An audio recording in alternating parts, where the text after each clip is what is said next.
하나, 둘, 셋.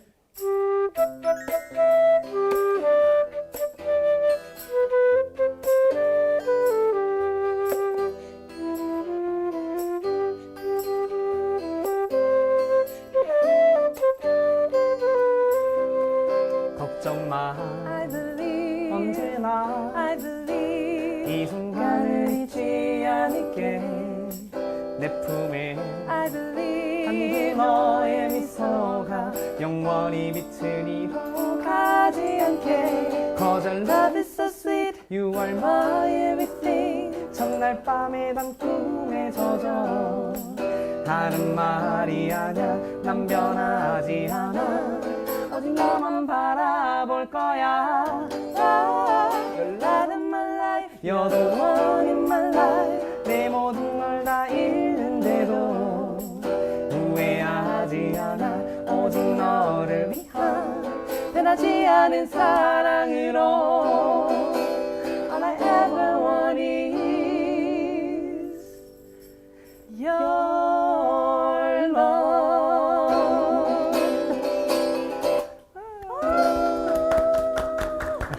와, 깜짝 놀랐습니다. 여기 지금 보물지도 녹화장이 맞나요? 일단 공식 첫 인사부터 드리고 이야기 나눠보도록 하겠습니다. 오늘도 보물이 되는 지식을 찾아 떠납니다. 펼쳐라 보물지도!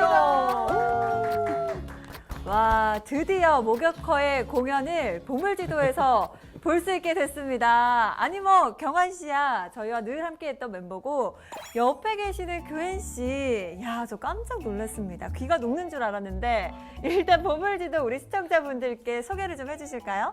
네, 여러분 안녕하세요. 저는 미국에서 온 규현입니다. 반갑습니다. 네. 야, 아니 저는 입에서 그 영어가 나오실까 약간은 긴장을 했는데 아니 어떻게 저렇게 한국말을 유창하게 잘하시는지 깜짝 놀랐습니다. 우리 모욕커 팀에서 네. 담당을 뭘 하고 있죠? 한국말 담당하고 있습니다. 네. 아. 영어 잘 못하거든요. 목욕허에서 한국어를 제일 잘하시는군요. 네. 좋습니다. 자신 있게 말할 수 있습니다. 사실 우리 고현 씨도 학생이면서도 이렇게 열심히 가수 활동도 하시는 거고 경환 씨 같은 경우에도 특수교사이자 또 노래로 감동을 선사하는 일을 하고 계신데요. 사실 이렇게 두 분처럼 평생 직장이라는 개념이 이제는 정말 없어졌구나 하는 생각이 듭니다. 오늘 모실 선장님도요. 하나만 하기도 어려운 직업을 정말 여러 개를 하고 계시거든요. 바로 모셔보도록 하겠습니다. 선장님 나와주세요. 안녕하세요. 김현철입니다. 반갑습니다. 반갑습니다.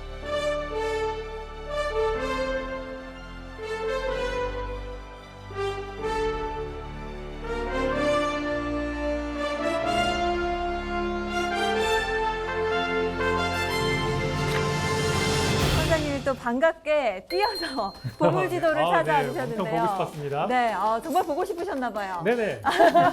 좋습니다. 아니 사실은 뭐 교수 생활도 하고 계시지만 또 작가이시기도 하고 경제학자이시기도 하고 네. 거기다가 의사 생활도 하셨지 않습니까? 네, 맞아요. 욕심쟁이시네요. 예. 아니 근데 사실 능력주의 제가 시선으로 봤을 때는 네네. 그야말로 능력 끝판왕 아닌가라는 그렇죠. 정말 생각이 능력자다. 네. 드는데 오늘 해주실 얘기도 궁금합니다. 네, 사실은 이제 제가 소개해 주신 대로 능력주의 사회에서 많은 성취를 이룬 사람 중에 하나입니다. 의사이자 경제학자인데요. 경제학자로도 굉장히 성공해서 제가 이제 코넬 대학교라고 미국의 아이비리그 대학의 교수였고요. 코넬. 네. 영어 좀 잘하네. 네. 코넬. 저보다 코넬 발음 더 좋으시네요. 네네. 그리고 지금은 이제 아시아 정상권 대학이죠. 홍콩과학기술대학교 교수입니다. 그런데 제가 사실은 이걸 잘난 척하려고 온 게 아니라요. 제가 여기까지 온 것들을 돌이켜 보니 이 성취가 대부분 운이다. 대부분 내가 만든 운이다? 것이 별로 아니다. 라고 말씀드리고 싶어서 오늘 주제가 바로 그것과 관련된 것이었습니다. 너무 겸손하신 거 아니에요? 그러니까요. 뭐 잘난 놈이 없는 척해서 겸손한 척해서 그거 다 가지려고 그러냐? 이제 이렇게 또 생각하시는 분이 있어요. 제가 가끔 이 얘기를 하면 이제 맞아요. 그러거든요. 약간 팔짱 끼시는 분이 계실 수 있거든요. 딱 그럴 겁니다. 네. 근데 사실은 진짜로 한번 오늘 제 성취가 왜 내 성취만이 아니었는지, 제가 노력을 그렇다고 안 한 건 아닙니다. 네. 그죠? 근데 왜 제 성취만은 아니었는지 오늘 좀 썰을 한번 풀어보고자 합니다. 좋습니다. 아, 굉장히 궁금합니다. 네. 기대가 됩니다. 저희가 봤을 때는 굉장히 이루신 것도 많고 능력치 최상치 아닐까라는 생각이 드는데 그러니까. 선장님께서 아니다. 이 모든 것은 운이 8할이었다라고 말씀을 하시니까 더 흥미가 생기는데요. 그럼 곧바로 선장님의 강의 시작을 해보도록 하겠습니다.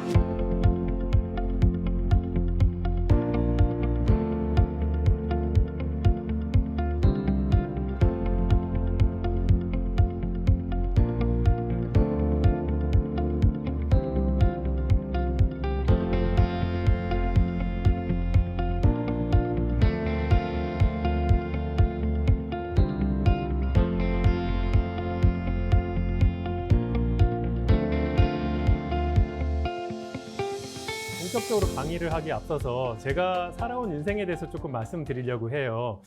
그것이 사실 오늘 강의 주제랑도 굉장히 많이 연관이 되어 있습니다. 제가 말이에요, 20여 년 전에 의과대학에 입학했는데 꼴등으로 입학했어요.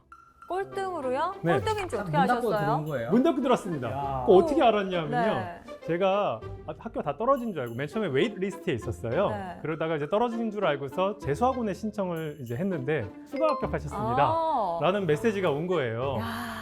우와, 너무 신난다.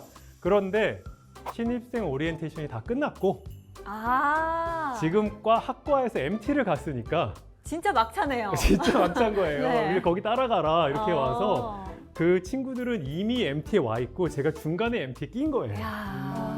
네, 그래서 그렇게 꼴등으로 입학한 다음에 뭐 가서는 또 그래도 그럭저럭 잘했습니다. 꼴등으로 들어갔다고 꼭 공부를 못하는 건 아닙니다. 그렇죠. 네. 그리고 나서 이제 의과대학 다니면서 참 왜 이렇게 가난하고 어려운 사람들이 빨리 죽을까?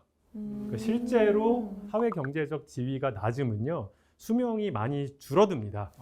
상위 20%와 하위 20%는 거의 10년 가까이 차이가 납니다. 많이 차이 나네요. 꽤 많이 차이 나죠. 네. 그 때문에 굉장히 고민하면서 이게 의학의 문제가 아니라 이거는 사회 경제학 문제이구나 라는 사실을 깨닫고 이제 경제학 공부를 시작했고요. 박사과정을 지원을 했습니다. 네. 제가 이제 콜롬비아 대학교라는 미국의 이제 좋은 학교를 나왔는데요. 제가 감히 거기 갈 줄 몰랐어요. 거기에 마침 그 해에 한국인 교수님이 부임을 하셨는데 야. 그 교수님이 제 프로필을 보더니 얘 의대 나왔네? 근데 학점이 좀 안 좋은데 그래도 의대니까 열심히 했겠지 이러면서 받아줬어요. 저를. 아니 딱 그 해에 부임을 하신 그 해에 거예요? 부임했습니다. 야. 좀 운이 좀 또 어느 정도 따라주는 네. 것도 있네요. 네. 그렇죠. 네. 근데 사실 작은 것 같지만 굉장히 제 인생을 바꾸는 사건이죠. 근데 그랬고 박사 종합 시험이라고 있습니다. 그래서 이제 박사를 1학년, 2학년 끝나면요 시험을 보는데요. 동기가 이제 20명인데요, 25명인데요. 그 중에 5명을요 시험 봐서 잘라요. 자르는데 퇴학시켜요. 퇴학이요? 네. 제가 근데 맨날 그 뒤에서 한 5등을 하는 거예요. 간당간당한. 간당한 사이. 어느 날 한 번은 진짜로 25등도 한번 해봤어요. 피 마른다, 피 말라. 그랬는데 시험을 봤는데 몇 등으로 합격했냐면 19등으로 합격했어요. 21등부터는 잘렸습니다. 야. 진짜로 잘렸어요. 진짜 문 닫는 거에 되게 가까우시네요. 근데 참 인생이 참 저거 알 수가 없는 게요. 저보다 뒤에로 붙은 친구, 20등으로 붙은 친구는요. 지금 미국에서 가장 뛰어난 환경경제학자고 잘하면 노벨상 받을 것 같아요. 야. 근데 그 20등 했던 분께서 만약에 21등을 하셔서 떨어졌다면 또 네. 어떻게 됐을까? 이 생각이 또 들기도 하네요. 그러니까요. 네. 그래서 사실은 그 친구 때문에요. 콜롬비아 대학이 반성을 하고요. 이런 시험은 없애야겠다. 야. 그래서 시험 진짜로 없앴어요. 그거를. 정말요? 네네. 굉장히 대단한 분이시네요. 그러니까요. 네, 그래서 최근에 그 시험이 없어졌다는 야. 그 얘기를 들었습니다.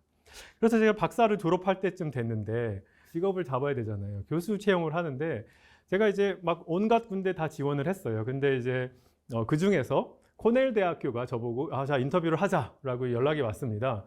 그래서 인터뷰를 했는데 저 교수가 됐어요. 그래갖고 우와. 아니 내가 아이비리그 대학 교수라니. 야 이거 출세했네. 정말 너무 기분이 좋아서. 천원 출세했다. 네, 제가 침대상 밖에 불렀습니다. 그랬는데 그때는 이제 제가 굉장히 내 능력인 줄 알았으나 사실 그 비화를 나중에 듣게 됐는데 어떻게 된 거냐면요. 제 박사 지도 교수가 있습니다. 지도 교수가 있는데 그 지도 교수가 제가 졸업하는 해에 안식년으로 코넬 대학교에 가 있었어요. 코넬 대학이 그분을 뽑으려고 그랬어요.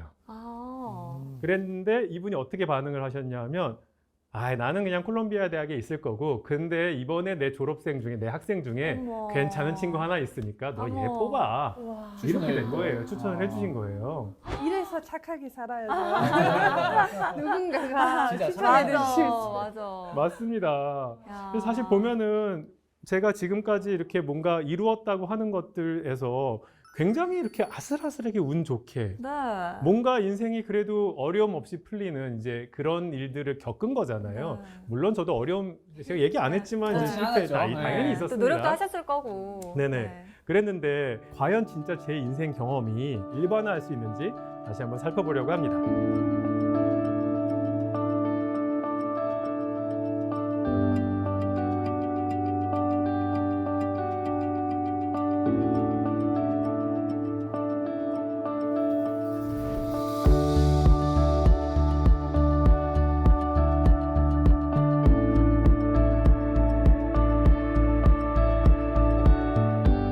누구나 만나는 그 모든 사람이 인생에서 첫 번째 맞닥뜨리는 운, 금수저, 은수저로 생각하시는 분도 있고 네. 어떤 분은 부모님을 생각하시는 분도 있고 어떤 분은 나라를 생각하시는 분도 있습니다. 오. 근데 사실은 인생 성취에 가장 중요한 요인이 무엇인지 경제학자들이 살펴보기 시작했어요. 어떻게 궁금하네요. 살펴봤냐? 네. 전 세계 사람들의 모을 수 있는 모든 소득 자료를 쫙 다 모으고 네. 그 사람이 성별이 무엇인지, 뭐 몇 살인지, 어떤 교육을 받았는지, 어느 나라에서 태어났는지 뭐 이런 것들을 쭉 조사한 다음에 무엇이 가장 많이 이 사람의 소득을 설명하는가를 살펴봤어요. 궁금해요.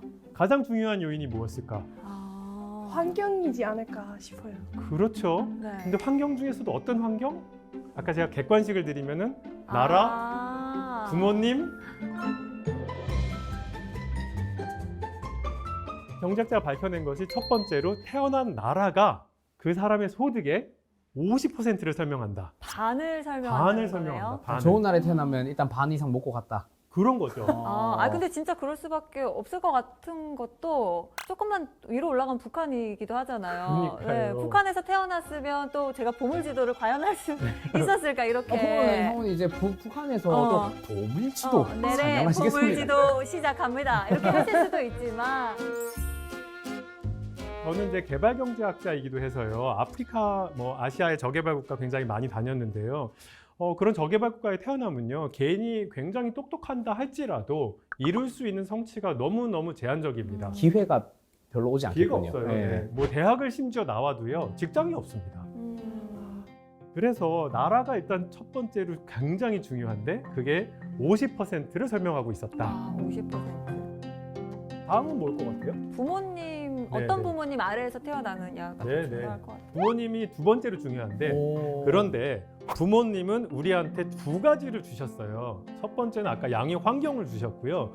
또 하나 주신 게 유전? 유전. DNA를 주셨잖아요. 네. DNA와 환경을 둘 다 주셨기 때문에 그 두 개의 효과를 따로 보는 게 좀 어렵습니다. 이게 DNA 요소가 큰지 아니면은 자라는 성장 환경이 더 큰지 네네. 떼서 비교하기가 좀 어렵다. 힘들 수 굉장히 있겠네요. 어렵습니다. 네. 그래서 경제학자들이 뭘 했냐면요. 입양아 연구를 했어요.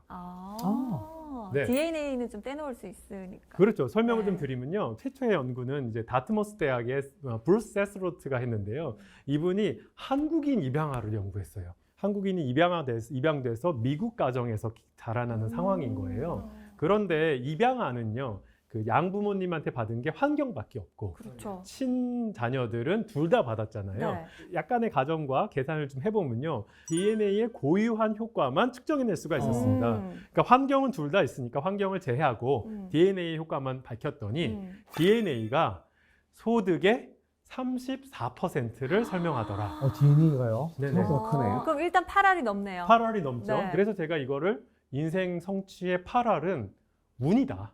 주어진 것이다. 그거 맞네. 받은 거다. 이렇게 말할 수가 있을 것 같습니다. 그러면 또 어떤 분들이 이렇게 얘기해요. 그러면은 이제 20%는 또 내 노력인 거냐? 음. 특히 특히 또 홍콩 가게 돼서 제가 강의를 하면요. 네. 거기에 중국 천재들이 있어요. 그렇죠. 열심히 해서 왔는데. 딱 손들어. 야, 네. 김현철 교수, 이게 무슨 소리야? 야, 내가 하루에 16시간 공부하고 진짜 미친 듯이 공부해서 수능 봐서 1등해서 우리 학교에 지금 장학금 받고 왔어. 내 노력 어디 갔어? 이렇게 물어보는 친구들이 있어요. 네. 그럼 제가 이제 뭐라고 얘기하냐면요. 네가 노력하는 힘은 어디서 왔냐? 이 공부를 할 수 있는 원동력이나 네. 환경도 이 자원이랑 다 다 어디서 온 거냐 너? 이렇게 하늘에서 딴 건 아닌가요? 그래서 딴 거니? 뭐 이렇게 그렇죠. 아니 사실은 16시간 공부를 할 수 있었던 것도 노력도 사실은 유전적인 부분을 무시를 못 하거든요. 아, 그럼요. 네, 아무리 노력을 하고 싶어도 네. 엉덩이 붙이고 16시간씩 앉아있기 힘든 분들도 네, 많고요. 굉장히 많습니다. 해보려니까 욕창 생길 것 같아서 안 되더라고요. 네, 쉽지 않아요. 네. 맞아요. 그래서 노력할 수 있는 힘에 대한 유전 연구가 많이 되어 있어요. 그것도 유전적인 부분과 부모님의 트레이닝 혹은 부모님의 환경적인 부분도 굉장히 큽니다. 그렇게까지 치면요. 정말 나의 순수한 노력은 사실상 거의 0으로 수렴해요. 아, 0이라고 하니까 좀 슬프네요. 노력한 사람들 되게 힘 아니, 빠지겠다. 그렇다고 노력을 하지 말라는 게 아니에요. 네. 그러니까 노력을 안 하면 성취가 떨어지죠. 네. 하지만 그 내가 노력을 할 수 있는 그 힘조차 상당 부분은 많은 부분은 내가 받은 거라는 거죠. 그러니까 이게 그럼 나 노력할 필요 없겠네라고 접근할 게 아니라 그건 전혀 아니죠. 네. 이렇게 노력할 수 있는 것도 좀 감사한 마음을 가지고 접근하면은 훨씬 좀 마음이 달리 먹어질 수 있겠네요. 네, 바로 제가 그 얘기를 드리고 싶었습니다. 네.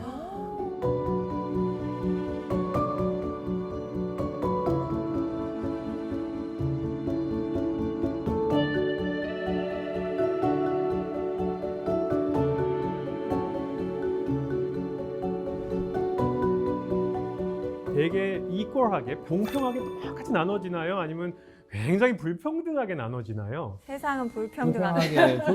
불공평하게 나눠지는 것 굉장히 같아요. 불평등하게 나눠지죠. 네. 굉장히 불공평하게 나눠지죠. 뭐 흑수저 그런 얘기가 괜히 왜 나오겠어요. 또 뭐 어떤 사람들은 대한민국에서 태어나고 어떤 사람들은 에티오피아에서 태어나는 거고요. 자, 그럼 제가 말씀드리고 싶은 거는 내가 운 좋게 대한민국에서 굉장히 좋은 부모 만나서 좋은 대학 나오고 성취를 많이 이룬 사람들은 어떻게 생각해야 됩니까? 내 혼자만의 힘으로 한 건 아니다라고 생각할 필요가 있다. 그렇죠. 내가 좀 그래서- 운이 좋았구나 네. 라는 생각을 할 필요도 있을 것 같아요. 네, 그러면은 조금 운이 나쁜 사람들한테 넌 노력을 안 해서 이렇게 된 거야 라고 말할 수 없다는 거죠. 맞아요. 자, 그러면 이제 우리가 우연히 운이 좋았어. 혹은 네. 우연히 우리가 운이 나빴어. 그랬을 때 이제 그 운이 어떤 결과로 가는가. 마치 저와 같은 경우입니다. 제가 이제 그 의과대학에 꼴등으로 입학했잖아요. 그래서 의과대학에 꼴등으로 입학한 사람과 아슬아슬하게 떨어진 사람의 인생이 어떻게 달라지는가. 궁금해. 그걸 진짜 한번 보려고 한 끗 합니다. 차이인데. 네. 정말 한 끗 차이인데. 네. 어느 나라로 갈 거냐면 칠레로 갈 거예요. 칠레. 이제 칠레의 중요한 대학 2개가 있는데 첫 번째가 칠레 대학이고요. 두 번째가 칠레 카톨릭 대학입니다. 여기에 상대나 법대를 나온 사람들이 주요 기업이나 아니면 굉장히 고소득층에 아주 밀집되어 있어요. 네. 그러니까 우리나라는 서울연고대 출신이 대기업 임원의 25%를 차지하거든요. 근데 칠레는요, 여기 두 대학의 법대나 상대 나온 사람들이 기업 임원의 40%, 41%, 그 다음에 상위 0.1%의 가장 고소득자의 30%를 차지합니다. 아주 거의 독점적인 학교인 거죠, 그죠? 모노폴리네요. 네. 야, 저희 나라보다 심하네요. 그런데 이제 여기에 아슬아슬하게 입학하기도 하고 아슬아슬하게 떨어지기도 합니다. 네. 그림을 보시면요. 네. 자, X축에 뭐가 있냐면 수능 성적이 있습니다. 이 나라 수능 성적. 거기 0이라고 쓴 그 세로 막대기가 바로 커트라인이에요. 그러니까 오른쪽에 있는 친구들은 합격한 친구, 합격한 친구, 왼쪽에 있는 학분들은 불합격한 친구. 어. 그다음에 이제 Y축에 뭐가 있냐면 이게 상위 0.1%의 고소득자가 될 확률이에요. 이게 합격하고 합격하지 않은 친구들의 소득을 한번 보는 거네요. 그렇죠. 나중에 이제 10년, 20년, 30년이 지난 다음에 이 사람들이 진짜 최고위 그 고소득자가 되냐 마냐 이거를 보는 겁니다. 아슬아슬하게 떨어진 남자. 여기 있는 남자는 상위 0.1%의 부자가 될 확률이 2%. 그런데 아슬아슬하게 오른쪽에 있는 친구들은 3%. 확 올라가네. 그러니까 쇼킹하죠. 이게 왜 그러냐? 이제 세스 짐머만이 연구한 건데 예일 대학 교수입니다. 이게 상위 0.1%로 가려면요, 이제 대학을 졸업하고서도요 밀어주고 끌어주고 야. 이런 게 것들 필요한 필요하다. 거예요. 아. 그런데 누가 밀어주고 끌어주냐 하면 잘난 놈들이. 그래서 제가 뭘 말씀드리고 싶으냐 하면요, 운의 과실이 과연 공정한 것인가? 저는 아슬아슬하게 붙은 친구들의 과실이 특정 집단에 몰려 있다. 그거는 사회가 공평한 게 아니잖아요. 그렇죠. 네. 그렇죠. 출발선이 다른 느낌이네요. 그래서 이런 것들이 운의 과실이 공정하게 나눠지지 않고 있다, 이렇게 말씀드릴 수가 있습니다.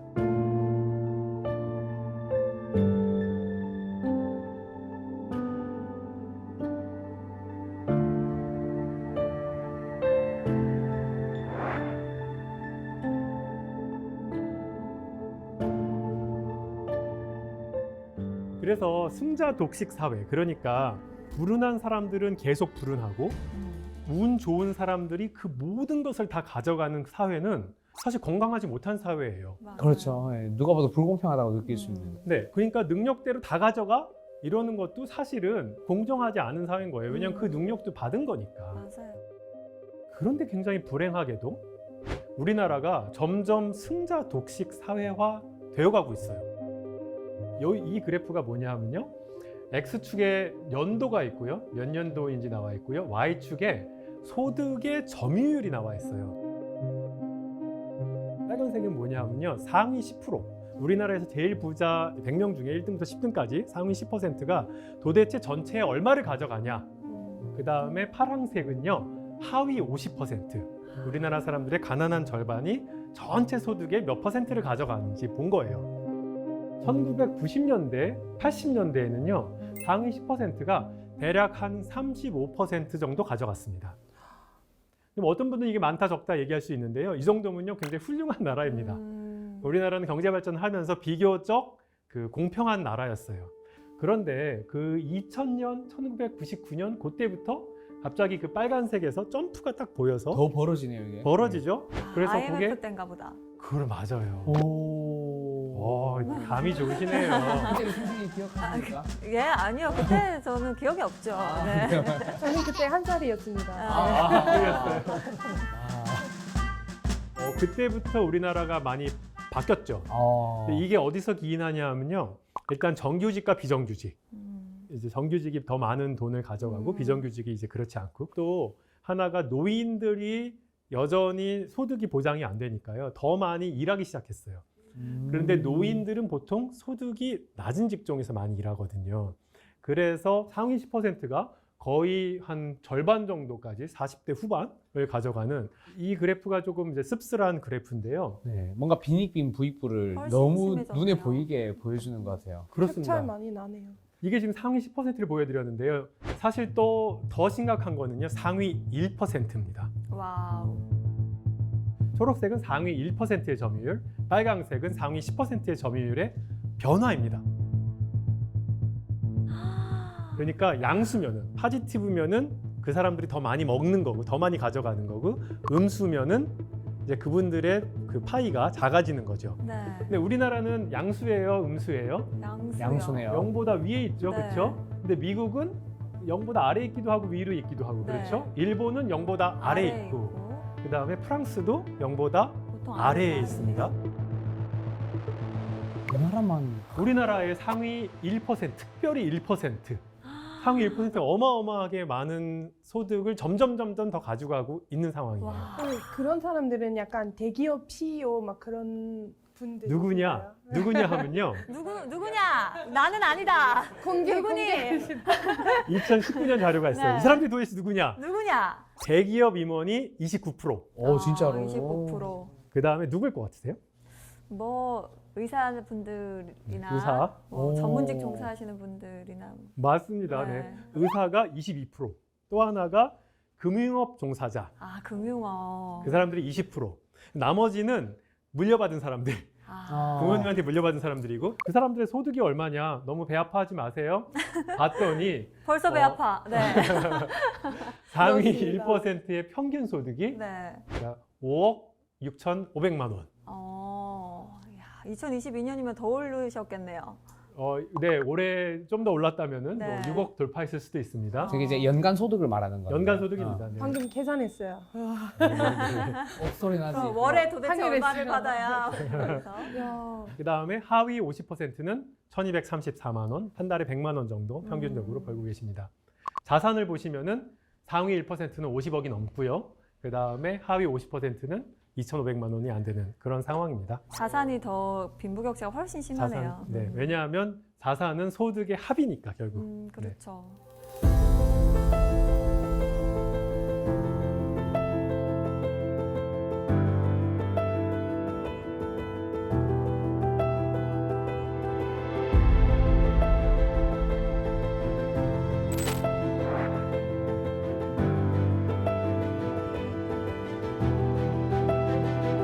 저분들 중에서도 오랫동안 돈을 잘 버시는 분이 있어요. 한 번 반짝이 아니라 쭉 계속해서 많이 버는 분들. 그렇죠. 어. 3명 중에 누굴까요? 아무래도 의사분들이시겠죠. 의사입니다. 네. 대기업 임원 많이 해야 한 10년 아닌가요? 그렇죠. 금융업 종사자 제 나이면 은퇴를 준비합니다. 네, 그런데 의사는 은퇴가 없어요. 왜 그만두셨어요? 그때는 의사가 이렇게 많이 버는 줄 몰랐습니다. 후회하고 계십니다. 의사 직종의 평생 소득이 다른 모든 직종을 압도하는 현상. 이것이 사실은 우리가 갖고 있는 의대 광풍 현상의 핵심 원인입니다. 그렇죠. 그런데 미국에서 오셨죠? 네, 미국에서도 의과대학의 그 인기가 높잖아요. 네. 한국만큼은 아니잖아요. 한국만큼은 네 없습니다. 네. 못 따라가죠. 한국은 광풍 수준이고요. 맞아요. 미국은 굉장히 열망하죠. 네. 다들 가고 싶어는 하죠. 미국도 의사들이 돈을 많이 벌거든요. 네네네. 근데 그럼 도대체 미국과 대한민국이 무슨 차이가 있길래 이렇게까지 차이가 나지? 미국은 근데 일단 의사를 하지 않아도 다른 분야를 해도 이게 격차라는 게 크지 않을 수도 있을 것 같고, 한국은 의사와 또 그렇지 않으면 이 격차가 굉장히 크다 보니까 더욱더 막 많은 또 학부모님들이 말씀하신 것처럼 광풍처럼 네. 열망을 하시는 것 같아요. 제가 만약에 이향원 아나운서가 저의 학생이었으면요, A 플러스를 막 줬을 것 같아요. 정말요? 네. 데려가세요. 전공하셨습니까? 데려가세요. 너무 정확하셨어요. 사실은 미국은요, 이렇게까지 의대 광풍이 아닌 것이요, 다른 좋은 직장이 꽤 많습니다. 사실 IT 기업이나 뭐 컨설팅, 로펌 이런 데 가도 의사 못지않게 꽤 많이 벌어요. 그리고 우리나라는 지금 대기업과 중소기업의 격차가 꽤 크거든요. 맞아요. 얼마큼 크냐 하면요, 500인 이상 대기업의 임금과 5명에서 9명 정도밖에 안 되는 작은 회사의 평균적인 임금 차이가 우리나라는 2배 차이가 납니다. 그런데 이제 일본이나 미국이나 프랑스는요, 우리나라만큼 격차가 심하지 않습니다. 일본은 1.3배, 미국은 1.5배, 프랑스는 1.6배. 그러니까 대기업이 중소기업보다 돈을 더 많이 버는 거는 만국 공통입니다. 하지만 그 격차는 우리나라가 제일 차이가 세네요. 우리나라가 굉장히 센 거죠. 되게 놀랍게도 슬프게도 이 격차가 점점 벌어지고 있어요. 근데 이게 뭐 대기업의 욕심 때문이냐? 그건 아니에요. 우리나라의 대기업은 성장이 막 이루어지는 반도체, 자동차, 테크놀로지 이런 거고요. 이제 5 내지 9인 사업장은요, 보통 사양 산업이에요. 그러니까 이게 산업 구조도 굉장히 많은 분야에 따라서 달라지기 때문에 그런 것이고요. 어쨌거나 근데 한번 생각해 보세요. 미국에 비해서 양질의 대기업 일자리 수가 부족하다는 데 있어요. 그걸 어떻게 알 수 있냐? 미국에서 이제 포춘지 선정 글로벌 500대 기업이 무엇이 있는지 쭉 조사를 했어요. 500대 기업을 조사를 했습니다. 이거는 이제 말하자면 글로벌 탑이죠. 네. 우리나라 기업이 18개, 미국이 136개 이렇게 있어요. 그런데 미국 그 136개 회사에서 고용한 사람이 1,500만 명. 대한민국의 그 18개 회사에서 글로벌 기업에서 고용한 사람은 100만 명. 15배 정도. 그럼 15배가 미국이 많잖아요. 근데 인구는 미국이 3억 3천, 우리가 예를 들어 5천만, 그러니까 한 6, 7배 차이가 나는데 양질의 대기업 일자리 수는 15배. 그러니까 미국이 이렇게 광풍까지는 아닌 이유가 대체할 수 있는 직업군이 비교적 많고 촘촘한 거예요. 대한민국은 의사 이렇게 많이 벌고 이렇게 떨어지죠. 그런데 미국은 의사 많이 벌지만 촘하게 있으니까 나 꼭 의대 가지 않아도 야 나 피 보는 거 싫어. 그럼 뭐 꼭 의사 가야 돼? 이렇게 할 수 있는 거죠. 사실은 이게 우리나라의 교육 광풍의 저는 핵심적 원인이라고 생각해요. 자, 한번 두 나라를 항정해 볼게요. 첫 번째 나라는요, 직업에 따라서요, 임금의 수준이 이렇게 좀 올라가긴 하지만 완만하게 올라가는 나라. 어떤 나라는 이렇게 올라가다 이렇게 올라가는 나라가 있다고 쳐봅시다. 내가 학부모예요.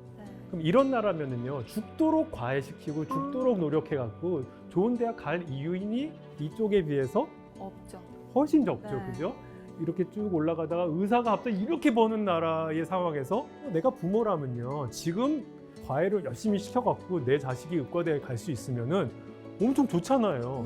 그러니까 부모의 입장에서 보면요, 굉장히 자연스러운 일이에요. 구역 네. 맞추잖아요. 맞아요. 그렇네요. 그러니까 의대만 한번 일단 들어가 놓으면 네. 아이의 인생이 바뀔 수 있다는 생각이 든다면 네. 어느 부모가 사실 싫어하겠어요, 그거. 좋습니다. 네. 그래서 이렇게까지 뭐랄까 임금 구조가 굉장히 불평등하게 온 것이 저는 교육 과열에 굉장히 중요한 요인이 되는 것이고, 이것이 이런 거 너무 싫잖아요. 이거 이런 지나친 경쟁, 야 사교육비를 200만 원을 써야 돼? 이거 세상에 누가 좋아합니까? 그것이 저출산의 원인이 되기도 한다는 사실이 밝혀져 있습니다.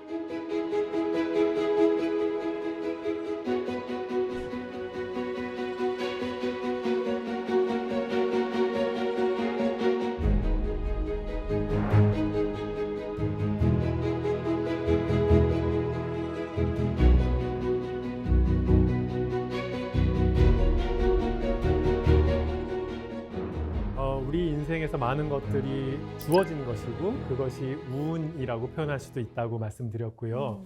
그 불운을 극복하는 힘은 국가가 많이 제공해야 된다라고까지 말씀드렸잖아요. 그러면 도대체 어떻게 국가가 해야 돼? 맞아요. 이게 중요해요. 네. 궁금합니다. 경제학자들이 그래서 그거에 답하기 시작했고요. 사실 결론부터 먼저 말씀을 드리면요, 이 그래프가 그것을 보여주고 있어요. 헤크만 곡선이에요. 이게 왜 헤크만 곡선이냐? 헤크만 할아버지가요, 헤크만 교수님이에요. 노벨 경제학상을 20년 전에 받으셨어요. 이분이 노벨 경제학상으로 뭘 받았냐 하면 직무 교육의 효과를 측정하는 방법에 대해서 연구하는, 그러니까 어떤 정부가 개입을 했을 때 이게 진짜 어떤 효과를 보여주는지를 그런 방법을 개발한 사람으로서 노벨 경제학상을 받았는데, 자, 여기에 X축이 뭐냐면 나이입니다. 나이. 언제냐?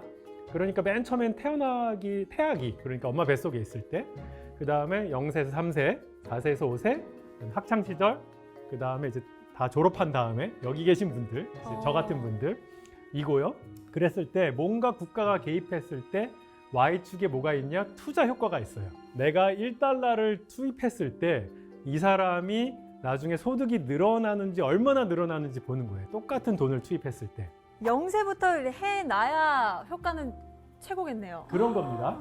그런데 보시면은 태아기로 가면 갈수록, 어릴 때 뭔가 가면 갈수록 그때 뭔가 투자를 해야지 사람이 잘 되는데 훨씬 더 효율적인데, 그런데 그때 공부시키는 거냐? 태아를 어떻게 공부시키지? 태아를 어떻게 공부시키겠어요? 네. 네, 그게 아니잖아요. 네. 그게 도대체 무엇인지 이제 한번 살펴보려고 합니다. 첫 번째 왼쪽 위에 인지 기능입니다. 인지 기능이 X축에 있어요. 인지 기능 뭐냐면 공부 잘하는 능력이에요. IQ, 수능 성적 뭐 이런 겁니다. 그리고 Y축엔 뭐냐? 임금이에요. 임금, 월급. 그러니까 이 그래프가 오른쪽 위로 이렇게 쭉 올라가죠? 네. 오른쪽 올라가니까 똑똑할수록 돈을 많이 번다. 이거죠. 그런데 왼쪽 그림은 이제 인지 기능인데, 오른쪽 기능이 뭐냐 하면 비인지 기능이에요. 그 비인지 기능이 뭐냐 하면 사회성, 자존감, 자신감, 자물성, 끈기, 성실성, 개방성, 정서적 안정성. 저거 보니까 좀 다 사회생활에 꼭 필요한 것들이네요. 그런 거죠. 직장 생활을 해보신 분들은 다 압니다. 필요하죠. 이게 공부만 잘하는 게 이게 다가 아니다. 사회화. 네, 이런 모든 그 나머지 기능들, 대인 관계, 끈기 있고 뭐 그런 기능들은 공부 잘하는 거랑은 좀 별개의 것들인데 책으로 절대 책으로 배워지지 않는 맞아요. 것들, 그런 거잖아요. 그런데 보시면은 인지 기능에 따라서 월급이 올라가는 정도랑요, 비인지 기능에 따라서 월급이 올라가는 정도가 비슷해요. 오. 인생에서 인지 기능과 비인지 기능이 거의 비슷하게 중요합니다. 둘 다 중요하다. 둘 다 중요한데 되게 흥미로운 거는요, 이 두 개가 같이 높아지면요 퀀텀 점프를 합니다. 상보성이 있어요. 자, 그래서 인생에서 인지 기능과 비인지 기능이 굉장히 다 중요한데 우리나라는 지금 어디다 많이 집중 투자하고 있나요? 인지 쪽으로. 인지 기능에다가 투자를 하고 있는 게 네. 이게 좀 문제죠. 헤크만 선생님으로 돌아가서 헤크만 선생님이 연구한 게 뭐냐 하면요, 특별히 저소득 친구들, 어려운 친구들한테 양질의 영유아 교육, 그러니까 유치원 교육이죠. 유치원 교육은 인지 기능을 높이는 게 아니라 비인지 기능을 굉장히 많이 높인다는 사실을 알려줬어요. 아. 이 친구가 놀이를 막 하고 싶은데 친구의 장난감을 확 뺏어. 그러면 뭐라 그러냐면 같이 놀자. 뭐 같이 놀자. 나 이거 쉐어 해줄 수 있니? 뭐 sharing is caring 그런 노래들 어. 있잖아요. Sharing is caring. 나누는 건 좋은 것이야. 뭐 이런 그 유치원에서는요 굉장히 비인지 기능을 강조해서 배우거든요. 그런데 엄마 아빠가 되게 안 좋게 하는 친구들은요 그런 비인지 기능을 발달시킬 수 있는 찬스를 잊어버린, 기회를 상실한 친구들이에요. 굉장히 어려운 가정에서 아이들에게 양질의 영유아 서비스를 주는 것, 이거는 사실은 누가 해야 돼요? 국가가 해야 되는 해야죠. 거. 국가가 해야 되는 것이고, 네. 이것이 비인지 기능을 올려서 이 친구들의 미래도 굉장히 좋게 만드는 것이고요. 또 하나, 범죄 예방도 됩니다. 맞아요. 근데 진짜 제가 들어보면서 참 경제학이라는 게 이래서 중요하구나라는 생각이 드는 게 네. 이런 연구 결과들이 있어야 정책을 반영할 때 유아기 때 공교육을 좀 중요시할 필요가 있겠구나, 이런 것들이 더 반영이 되고 하는 거잖아요. 맞습니다. 이런 것들이 다 또 연결이 되는군요. 네.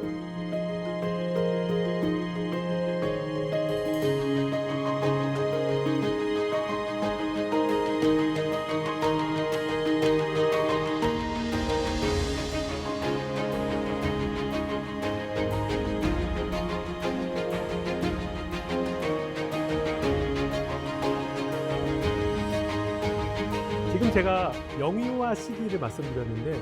사실 임신 시기가 아직 더 위에 있었잖아요. 네. 그 임신 시기로 가야 됩니다. 태교. 태교. 태교가 중요하구나, 정말. 우리 선조들이 태교가 중요하다고 그렇게 말했는데 네. 그게 과학적으로 증명된 지 별로 얼마 되지 않았습니다.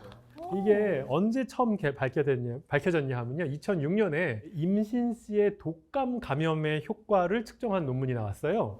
이게 그 스페인 독감. 스페인 독감. 근데 그럴 때 자료가 남아 있어요? 놀랍죠. 스페인 독감의 그 자료와요. 그 다음에 미국에서는 인구주택 총조사를 하거든요.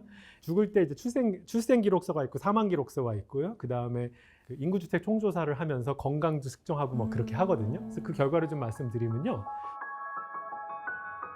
1918년도에 스페인 독감 대유행이 있었죠. 첫 번째 그래프가 그때 돌아가신 분들의 숫자예요. 1918년 10월에 갑자기 많은 분들이 돌아가셨죠. 근데 그때 엄마 뱃속에 있었던 친구들은 언제 태어났나요? 다음 해 이제 19년에 대부분 다 19년에 태어났죠. 그러니까 1919년생은요. 독감을 겪었던. 맞습니다. 네. 엄마 뱃속에서 독감을 겪었던 세대입니다. 그래서 1919년생이 굉장히 이제 연구 대상이 됐는데요. 두 번째 그래프를 한번 보실게요. 인구주택 총조사예요. 몇 년 뒤? 60년 뒤, 70년 뒤로 따라갔어요. 우와, 신기해. 네, 그래갖고 봤더니 자, 첫 번째 그림은요. 고등학교 졸업할 확률이에요. 늦게 태어나면 태어날수록, 그러니까 오른쪽에 있을수록 고등학교 졸업 확률이 높네요. 높아집니다. 사회가 좋아지니까 고등학교 졸업할 확률이 올라가죠. 그런데 쭉 올라가던 추세가 있는데 예외가 하나 있네? 중간에 잠깐 내려가는. 중간에 폭 하고 내려가죠. 저게 1919년인가요? 1919년생이에요. 어머, 신기하다. 걔네들이 뭐 잘못했다고. 아이고. 걔네들이 잘못한 거라고는 엄마 뱃속에서 독감을 경험한 것밖에 없는 거죠. 저게 저렇게 통계적으로 확 티가 날 정도로 신기하네요. 영향이 있네요. 네. 그리고 또 밑에 건 보면요. 신체 장애가 될 확률이에요. 60년 뒤에. 장애를 가질 확률.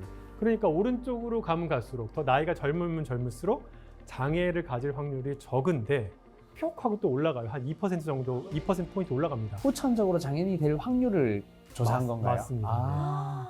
아, 그러면은 이제 어쨌든 뱃속에 있을 때 부모가, 엄마가 독감을 걸렸던 친구들은 네. 뭐 장애인이 될 확률이라든지 수명이라든지 이런 거에 분명히 영향이 있는 거네요. 그렇습니다. 아, 독감 감염, 이거 너무 극단적이잖아. 조금 덜 극단적인 거 없니? 라고 물어보아서 또 경제학자들이 연구를 또 많이 했습니다.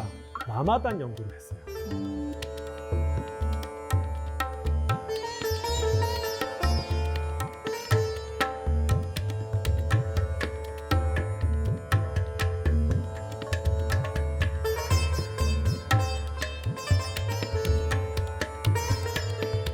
해가 떠 있는 기간에 음식물 섭취는 물론 물도 마시면 안 되는 그런 상황입니다. 굉장한 절제를 하는 라마단인데요. 그래서 이라크와 케냐에서 연구했는데 또 재밌는 게요. 이라크와 케냐 전부 다 무슬림도 있고 크리스찬도 있고 그렇기 때문에 크리스찬들은 이 라마단 안 하잖아요. 네.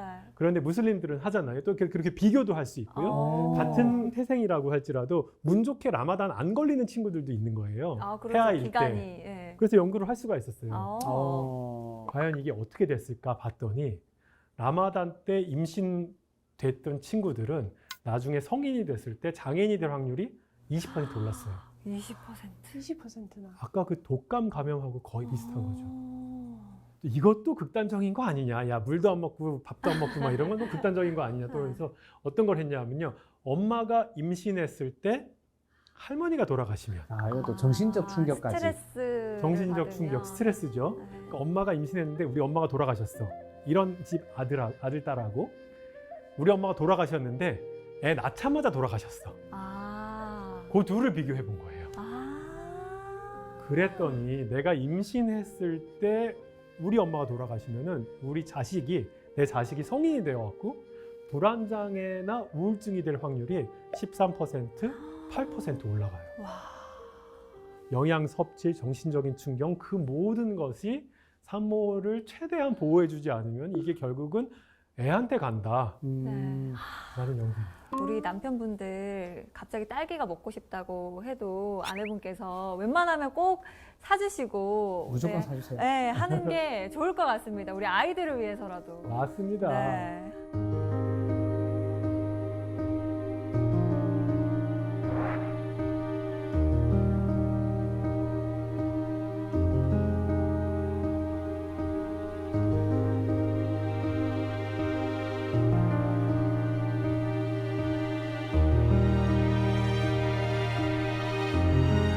근데 이렇게 뭐 부정적인 것들만 있냐? 사실 또 긍정적인 것들도 있었어요. 미국에서는요, 1970년도에 Clean Air Act, 대기 오염 방지법을 도입했습니다. 이제 이게 굉장히 당시로서는 획기적인 규제였어요. 근데 이게 되게 흥미롭게도 주별로 도입 시기가 조금씩 다 달랐어요. 그러니까 어느 주에서는 내가 미시간주에 태어났는데 1970년도에 태어났어. 그러면은 이거의 혜택을 보는데 그 뭐 다른 주에 태어났으면은 혜택을 안 볼 수가 있는 거죠. 그렇네. 그러면은 태어났을 때 공기의 질이 어디서 태어났느냐에 따라서 시기에도 따라서도 다를 수 있겠네요. 맞아요. 그렇게 달라진 걸 비교했고요. 그 결과 이제 이 대기 오염 방지법을 도입한 그런 주들은요, 전체적으로 총 부유 입자, 뭐 이거를 이제 공해 물질의 정도라고 치면은 그게 대략 95.9에서 한 10%, 15% 정도 줄어들었습니다. 그러니까 공해가 10 내지 15% 줄었더니 내 임금이 1%가 올랐어요. 와. 뭐 1%가 작다라고 말할 수도 있지만 네. 아니 뭐 공해 10% 주는데 임금이 1% 오른다? 이거 굉장히 좋잖아요. 그죠? 네. 어떤 분들이 왜 올라요? 라고 물어보시기도 해요. 뭐냐 하면 뇌의 발달. 영향을 끼쳤군요. 네. 엄마가 뱃속에서 공해 물질을 막 먹으면요. 애의 뇌 발달에 악영향을 줍니다. 엄마들은 깨끗한 공기 마시세요. 네네네. 그러니까 국가가 공기 좋게 만드는 노력을 하는 거는요. 우리 크네요. 장기 투자가 되는 거죠. 그러네요. 네. 아니 그러면은 우리 선장님께서는 이렇게 태아를 보호하고 또 영유아를 보육하는 데 있어서 좋은 환경을 만드는 게 중요한 거를 또 연구하시면서 직접 또 목격을 하고 계시잖아요. 네네. 그러면 개인적으로 궁금한 게 선장님이 생각하시기에 이렇게 태아를 보호하는 이런 정책적으로 갈 수 있는 방법들이 있으면 어떤 게 있을까? 대부분의 임산부들이 이제 직장을 가지고 있는 경우도 많고요. 임신한 여성의 가장 큰 스트레스가 뭐일까요? 일을 병행하기 힘든 상황이 경력 왔을 때. 단절. 우리나라는 OECD 국가 중에서요. 그 work hour, 그러니까 근무하는 시간이 제일 길기로 유명합니다. 5등입니다, 5등. 한때 2등도 했습니다. 그러니까 우리나라 경제 수준 되는 나라에서 이렇게까지 힘들게 근무하는 나라가 없어요. 가장 큰 스트레스가 어디냐? 사실은 회사입니다, 회사. 상사가 스트레스의 맞아요. 기본 요인 아닌가, 동료랑? 맞습니다. 보통 그렇죠. 네. 그렇죠.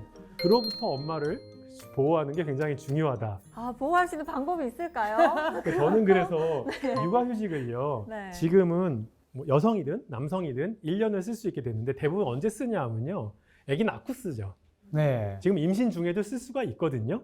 그런데 대부분 임신 중에는 좀 스트레스 받아도 몸이 좀 이렇게 아무리 임신했어도 회사를 다닐 수가 있으니까 보통은 애를 낳고 쓰는데요. 이 기간을 사실은 임신 기간을 커버하는 게 굉장히 중요하고요. 저는 육아휴직이 임신한 다음부터 2년 동안 해야 된다. 태아부터 보호를 해야 태아부터 하니. 보호해야 되니까. 그렇게 해야 되고요. 임산부 최우선, 임산부를 막 높여주는 이런 정책이 또 필요합니다. 제가 필리핀에 살아봤는데요. 필리핀이 뭐 대단한 개발된 나라도 아니고 저소득 국가인데요. 은행에 가잖아요. 임산부 라인이 따로 있습니다. 은행에서요? 은행에서. 기다릴 필요 없이 바로 그냥 할 네네네. 수 있게. 필리핀은 또 특히 웨이팅 라인이, 기다리는 라인이 길어요, 은행에서. 근데 임산부는 특별 대우입니다. 맞아요. 은행에서 기다리는 거 스트레스거든요. 네네. 그래서 모든 우리나라의 정책들 중에서 임산부를 보호할 수 있는 것은 최대한 많이 해야 된다. 이런 생각을 가지고 있습니다. 임산부 배려 특별법. 네.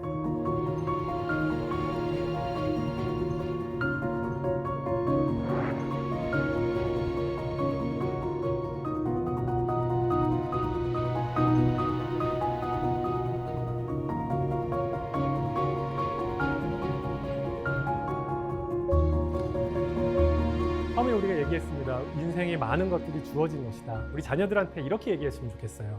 인생 성공의 8알이 운이야. 우리 가족, 우리 모두의 성취가 사실은 운이지, 주어진 것이지. 그러니까 우리의 힘만으로 이룬 것이 아니니까 우리 좀 겸손하게 살자. 그리고 실패했다고 생각해 들었을 때 자책하지 마. 이게 네 탓이 아니라 운이 그냥 나쁜 것이야. 그리고 네가 노력하지 않은 게 아니야. 네가 노력할 수 없었던 것이 굉장히 크단다. 그리고 또 네가 만약에 성공했다고 생각한다면은 운 나빴던 사람들을 적극적으로 도우면서 살자. 그리고 스스로 성취한 것을 자랑하는 사람이 있으면 그거 부러워하지 마. 그리고 불쌍히 여겨. 왜냐하면 그 사람들은 착각 속에 사는 사람들이니까. 이거는 정말 아이들한테 막연하게 이렇게 말하는 게 아니고 오늘 확실한 근거까지 봤으니까 맞아요. 조금 더 또 힘줘서 말할 수 있을 것 같아요. 네. 정말 저는 이것이 중요하다고 생각하는 것이요. 이렇게 우리가 인식했을 때 우리가 조금 운 나쁜 사람들을 보듬을 수 있는 품이 생깁니다. 조금 더 우리 사회가 조금 더 관대해지고 약자를 보호하는데 또 태아를 보호하는데 힘쓰는 사회가 됐으면 좋겠습니다. 이상입니다. 감사합니다. 좋습니다. 사실 저는 처음에 이제 강의를 시작하시면서 인생 성취의 8알은 운이다 라고 말씀하셨을 때는 약간 갸우뚱했는데 이제는 그 의미가 어떤 건지 다시금 또 생각할 수 있게 됐습니다. 그렇다면 또 우리 선장님께서 오늘의 멋진 강의를 한마디로 딱 정리를 해주시죠. 지나치게 기울어진 운동장에는 미래를 위한 건물을 세우기 어렵다. 말하고 싶어요. 불공평한 바닥에서. 너무 지나치. 어느 사회든지 격차는 있습니다. 그리고 격차는 존재해야 됩니다. 하지만 그것이 지나치면은 지나친 경쟁으로 가게 되고 운 나쁜 사람들은 더 운이 나빠지는 거고 운이 좋아지는 사람들은 더 좋아지는 겁니다. 그러나 가만 놔두면은 그 기울어진 운동장은 잘못하면은 더더욱 기울어질 수 있습니다. 국가는 그 지나치게 기울어지는 것을 어느 정도 보정해주고 기울어진 쪽에서 늘 고통당하는 사람들이 이쪽에 갈 수 있도록 기울어지지 않은 쪽에 갈 수 있도록 도와주는 역할을 해야 되는 것이고요. 그런 토양에서 미래를 위한 토양이 딱 트고 이것이 우리나라 저출산, 과열 경쟁 그 모든 불행 굉장히 중요한 기저에 깔려 있는 것이 아닌가 생각하고요. 운 나쁜 사람들을 보듬을 수 있는 품을 가진 사람과 국가가 열심히 나서야 되지 않을까 이런 생각을 하게 됐습니다.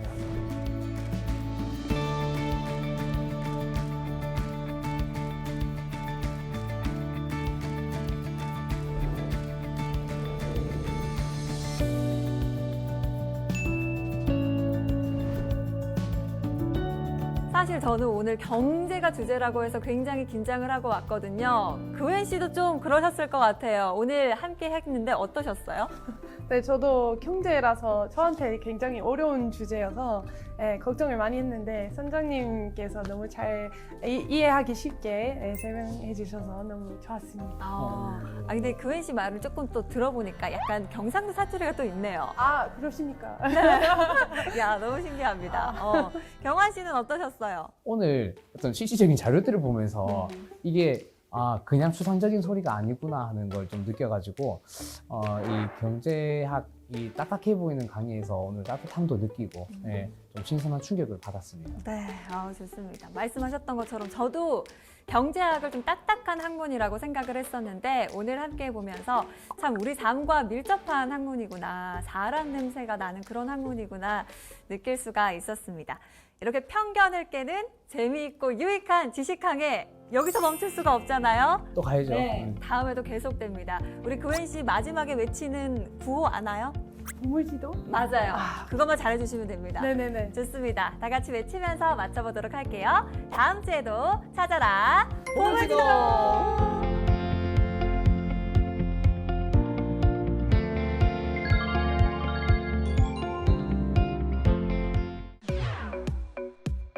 아기 키우느라고 힘드시죠? 네, 아기 낳기 겁나시죠?